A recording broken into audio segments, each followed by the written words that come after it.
नमस्कार, मैं हूं संजीव कुमार और आप देख रहे हैं वेब समाचार। पूरे झारखंड में पंचायत चुनाव की सरगर्मी जैसी समाप्त हुई, नगर निकाय, नगर परिषद, नगर पंचायत चुनाव को लेकर निर्वाचन आयोग एक्टिव हो चुके हैं।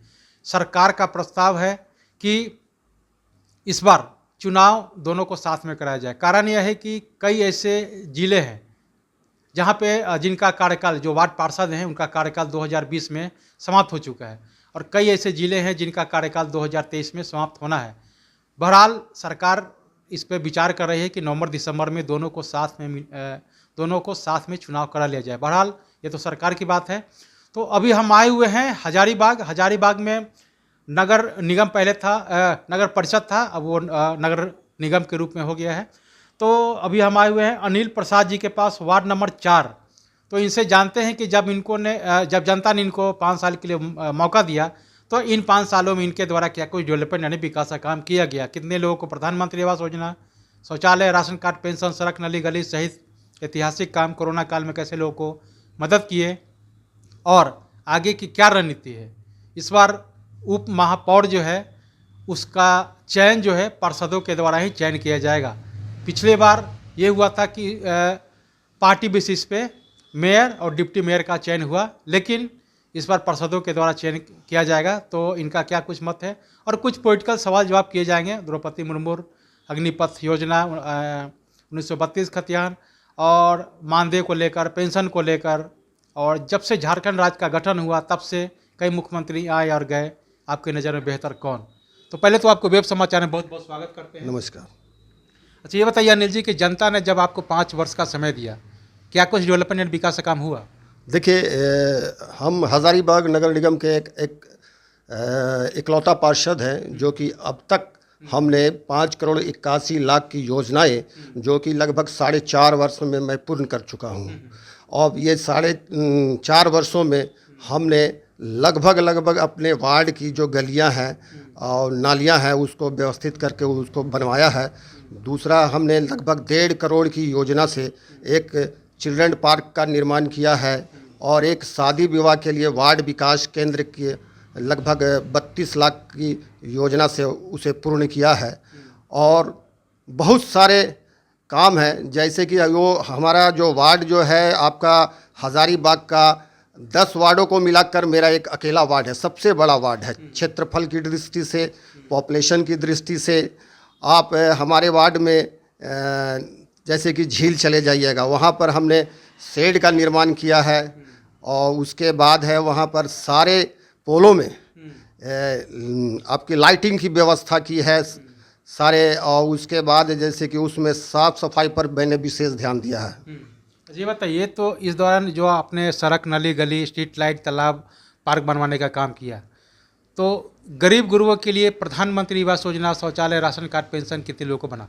देखिए, लगभग सैकड़ों लोगों को हमने आवास योजना से उनको आवास योजना उन लोग का दिया गया है। दूसरा है कि जो विधवा वृद्धा लोग जो हमारे वार्ड में है, सैकड़ों लोगों को, उन लोगों को मैंने अपने स्तर से उनको लाभ दिलाया है। पेंशन वगैरह जो है हाँ मिला है। राशन कार्ड वगैरह, राशन कार्ड से भी हम लोगों ने बहुत लोगों को अपने वार्ड से लोगों को जोड़ा है। जी अच्छा, ये बताइए कि इस वार्ड के डेवलपमेंट को लेकर के जो आपने बताया, ऐतिहासिक काम कौन सा हुआ जो लोग आपका नाम युगों युगों तक याद करें? देखिए, एक होता है कि जैसे कि नली और ये सड़कें, ये रूटीन वर्क है। हम चाहते हैं कि अपने वार्ड में कुछ ऐसा करके जाए कि लोग हमको याद करें। जैसे अभी हमने वर्तमान में आपका झील में एक चिल्ड्रन पार्क जो कि 1.5 करोड़ से उसका निर्माण करवाया है और आने वाले दिनों में झील में एक वाटर ट्रीटमेंट प्लांट का हम लोगों ने बोर्ड में इसको सर्वसम्मति से पास किया गया है। इसको हम लोग लाने का कार्य करेंगे। तो ये कह सकते हैं कि जो आपने पार्क बनवाया है, जो झील बनवाया है, वो आपके लिए ऐतिहासिक है, जो लोग आपका नाम युगों युगों तक याद करें। जी।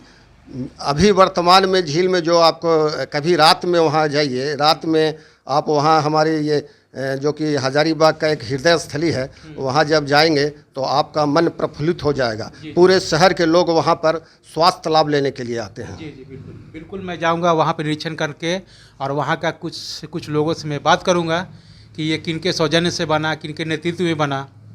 ताकि लोग कहेंगे कि इनके द्वारा हुआ। अच्छा ये बताइए कि इस वार्ड के डेवलपमेंट को लेकर के आपको कई समस्याओं का सामना भी करना पड़ा होगा। सबसे महत्वपूर्ण समस्या क्या था? देखिए, सामना तो बहुत सारी समस्याएं हैं।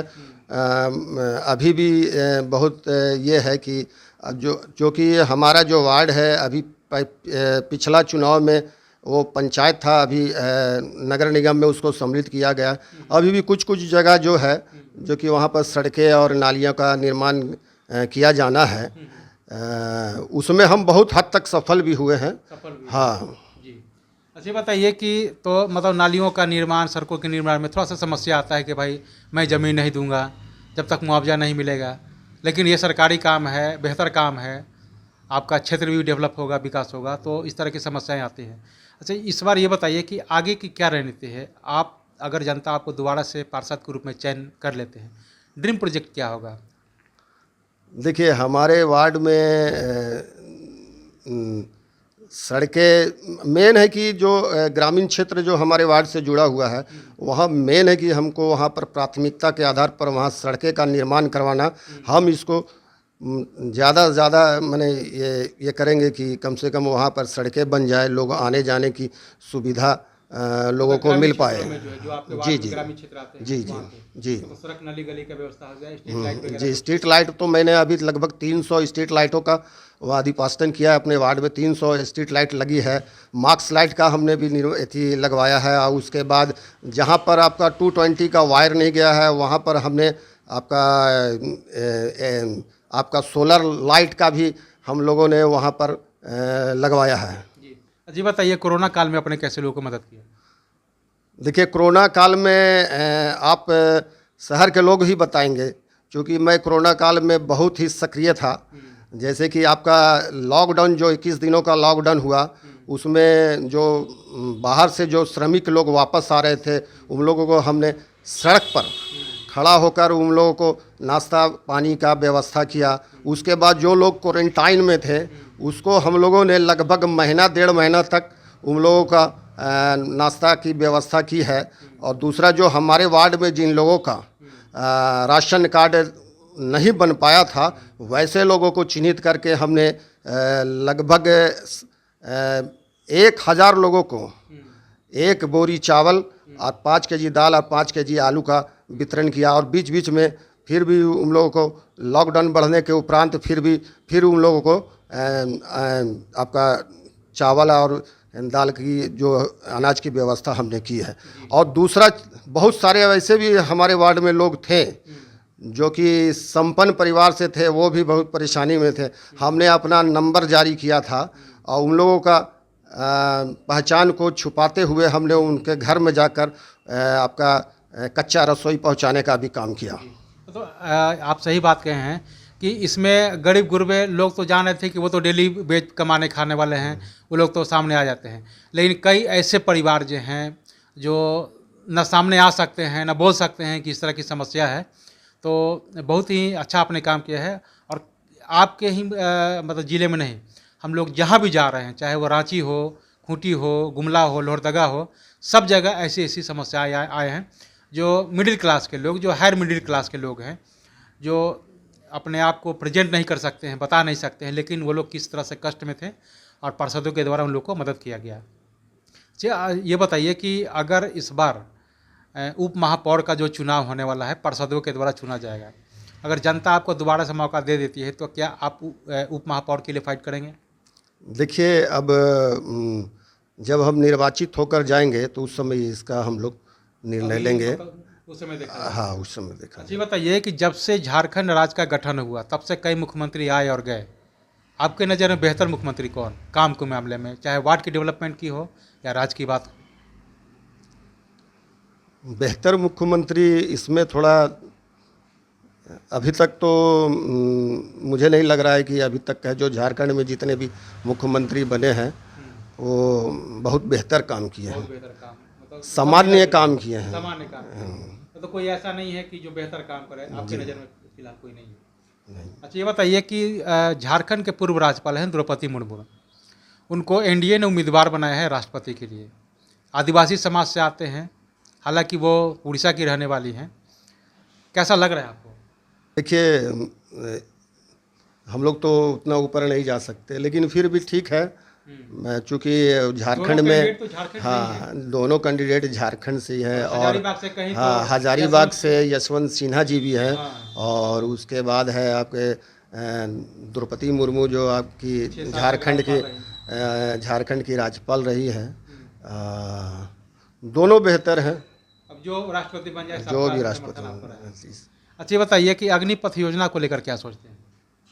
इसमें तो मैं संतुष्ट नहीं हूँ। अग्निपथ योजना जो 4 वर्षों की का जो आर्मी लोगों को ये दिया जा रहा है, उसमें मैं संतुष्ट नहीं हूँ। कहीं ना कहीं विदेशी फॉर्मेट में हाँ, विदेशी फॉर्मेट ही है। जी। और इसको आपका इंडिया में लाया जा रहा है, तो इससे मैं संतुष्ट नहीं हूँ। सरकार को इस पर विचार करना चाहिए। सरकार मूल चुनाव में जी बढ़ोतरी इस होना पर विचार करना चाहिए। चाहिए। अच्छा ये बताइए कि मानदेय को लेकर के, पेंशन को लेकर के, स्वास्थ्य बीमा को लेकर के, जिस तरह से एमपी एमएलए को सारी सुविधाएं मिलती हैं, सुरक्षा मिलता है, आप भी पार्षद हैं, जनप्रतिनिधि आम पब्लिक के द्वारा चुने जाते हैं, वो भी आम पब्लिक के द्वारा चुने जाते हैं, तो इस तरह का जो भेदभाव किया जा रहा है, इसके बारे में क्या कहें? क्या मानदेय को लेकर सरकार से क्या मांग करते हैं, चाहे वो केंद्र सरकार हो या राज्य सरकार हो? देखिए, जो जनप्रतिनिधि चुन के जाते हैं उनका मानदेय होना ही नहीं चाहिए। वो जन सेवा से जुड़े हुए, जन सेवा करना चाहते हैं, तो उनका मानदेय होना ही नहीं चाहिए। चाहे वो एमपी हो, एमएलए हो, एमपी हो, एमएलए हो या पार्षद हो। जी मतलब जो लोग सुविधा ले रहे हैं तो सरकार को इस पर विचार करना चाहिए, और एमपी एमएलए का जो सुविधा है उसको बंद कर देना चाहिए, चाहे वो स्वास्थ्य लाभ हो, पेंशन की बात हो, मानदेय की बात हो, कोई भी लाभ हो। तो आपने सुना कि जिस तरह से अनिल प्रसाद हैं, वार्ड नंबर 4 के पार्षद हैं, हजारीबाग नगर निगम के हैं, तो इनका कहना है कि जिस तरह से एमपी एमएलए को जो सारी सुविधाएं मिलती हैं, चाहे वो मानदेय की बात हो, पेंशन हो, स्वास्थ्य लाभ की बात हो, ट्रेवल की बात हो, नहीं मिलना चाहिए। जिस तरह से प्रतिनिधि हम लोग हैं, उसी तरह से प्रतिनिधि वो भी हैं। तो सरकार को इस पर विचार करें, और जब जन सेवक हैं तो जन सेवक को इस तरह का लाभ नहीं लेना चाहिए। बहरहाल सबकी अपनी अपनी विचारें हैं, इन्होंने अपना विचार रखा, और आगे की बात इन्होंने कहा कि अगर जनता हमें मौका देता है तो हमारे क्षेत्र में जितने भी सुदृढ़ क्षेत्र आते हैं, ग्रामीण क्षेत्र आते हैं, वहाँ पे हर स्तर पे डेवलपमेंट यानी विकास करने का मैं काम करूँगा, ताकि इस वार्ड को ऐतिहासिक, स्मार्ट और डिजिटल बनाने के रूप में मैं आगे डेवलप कर सकूँ। बहरहाल चलते हैं दूसरे पार्षद के पास, उनसे जानते हैं कि उनके द्वारा क्या कुछ डेवलपमेंट यानी विकास का काम किया गया है और आगे की क्या रणनीति है। तमाम बिंदुओं पे मैं उनसे बातचीत करता हूँ। आपने वेब समाचार में समय दिया, इसके लिए बहुत बहुत धन्यवाद। धन्यवाद। अगर आपने हमारे चैनल को अब तक सब्सक्राइब नहीं किया तो सब्सक्राइब कर ले, बेल आइकन पे दबाएं ताकि हर छोटी बड़ी खबरों से रूबरू हो सके। बहुत बहुत शुक्रिया।